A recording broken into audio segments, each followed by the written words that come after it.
Hey, it's Pablo back with another short video. So today I'm gonna be going over the Warp Dragons event. We're right in the middle of a Scourge event as well as a Warp Dragons event. So right here, it's coming up right now.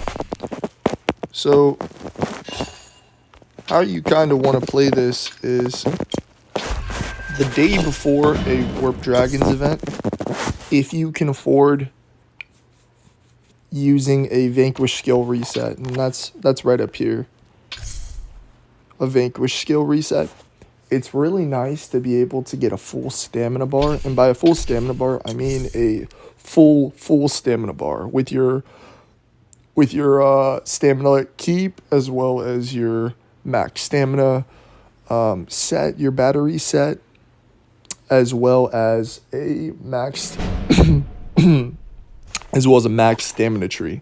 So I just respec out of it, but essentially you go straight down, boundless stamina, champion recovery, boundless stamina, and you fully max out each of these points. It's not rocket science, it's kind of simple, but it will save you about, save you an extra 3 or 4 hits.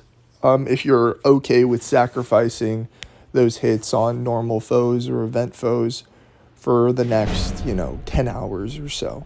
But it's usually a great trade-off. And I'd say once you kind of get into the point where when you're hitting a lot of level 15s, which I'll probably make another short video on hitting level 15s, you kind of you can kind of feel more comfortable with using those skill resets, because like for instance, when you hit level 15s, you'll get a large excess of these resets. See, I have like 4 now. At one point, I think this week, I had like 7. So they're so much easier to get at a certain level. So you're gonna wanna like kind of take advantage of that.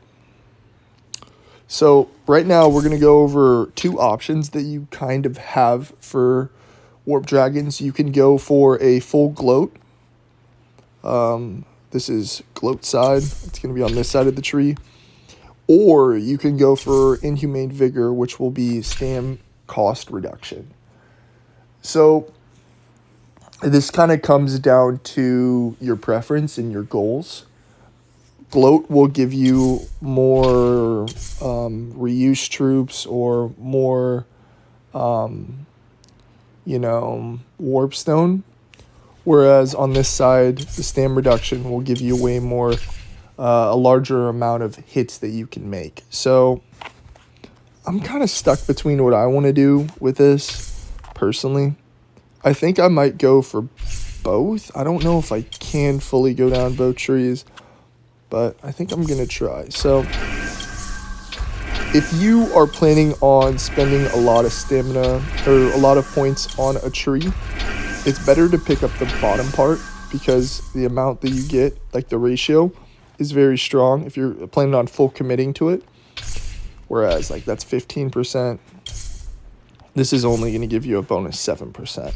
So I'm going to full commit down here to this. Bigger, and I can go 15.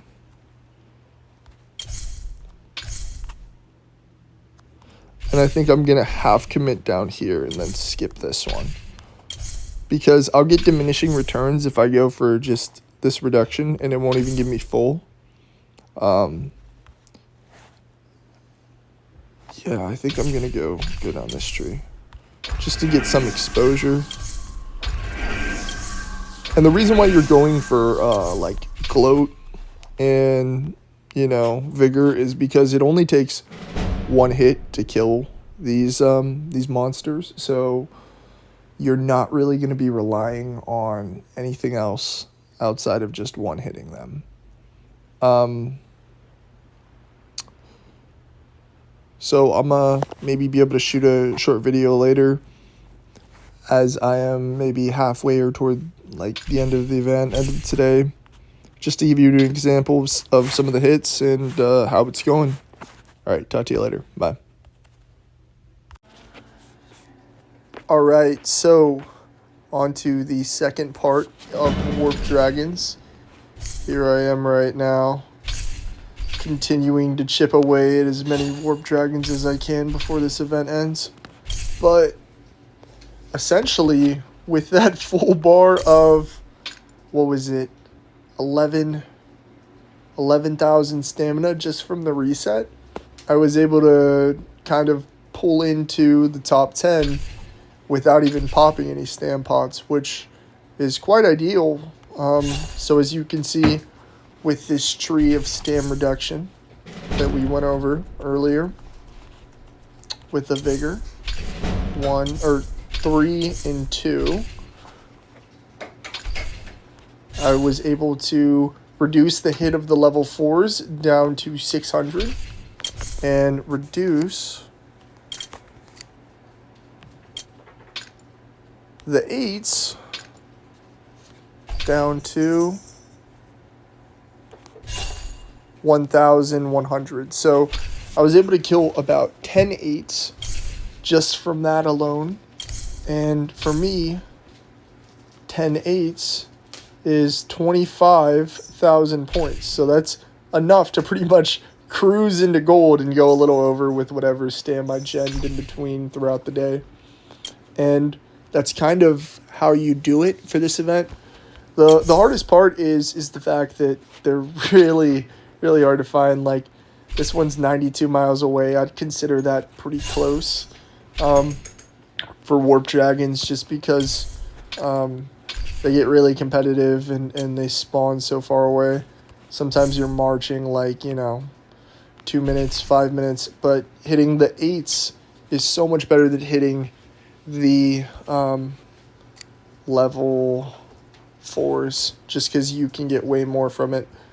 I would say if you're at a spot where you can upgrade to the Vanquish ability to hit level 8s, and I'm pretty sure that's like,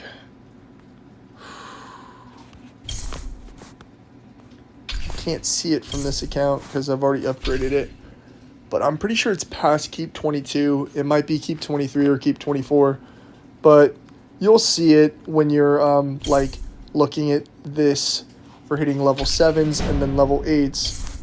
But having 8s unlocked, if you can, for this event, will dramatically affect your ability to quickly gold the event.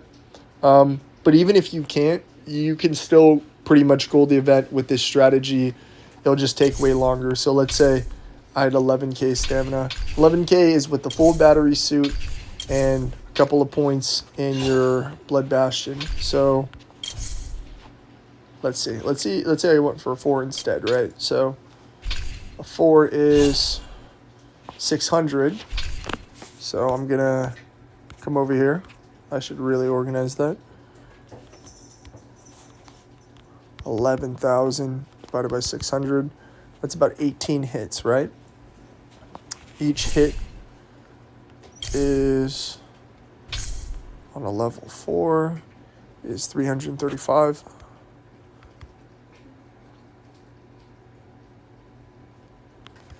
$18 times 335 is about 6,000 points. Yeah, that's really tough to hit. I thought I golded this event before hitting 8s too at 21, but I'm not entirely sure.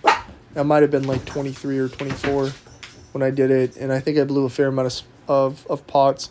But the reused troops are pretty much worthless. I mean, the Skull Crushers can be kind of nice, and the Crown Hungers can be nice. Mostly for defense, you won't be marching with them if you're using spec. But the Fergalite is absolutely amazing, because this will help you start to develop your keep skins and get more stamina in the future and everything else. The shields are, I guess, kind of nice, and the warp's kind of nice, but I mean, they're just bonuses at the end of the day. It's not like the reason why you push the event. So that's pretty much what's been going on. I'm trying to think if there's any other points that are pretty worth pointing on. I would say Helm of Avarice is key. Headsman is big. Those will help you with your drop chance as well as your Dragonbone Fortress. Right now, and also the Blazing Talisman will give you a fair amount of stam cost reduction. So that's pretty much, those are the three pieces that you're actually going to want on your marches for these Warp Dragons. And that's it.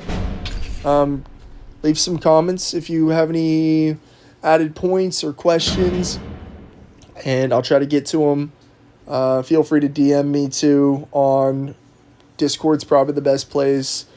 Pablo Opa at Ludwig11. You can probably find my name on the main server and reach out to me. If not, DM me in game if you still have my contact info. But my name keeps changing, so it just depends on where I'm going with it. All right, talk to you guys later.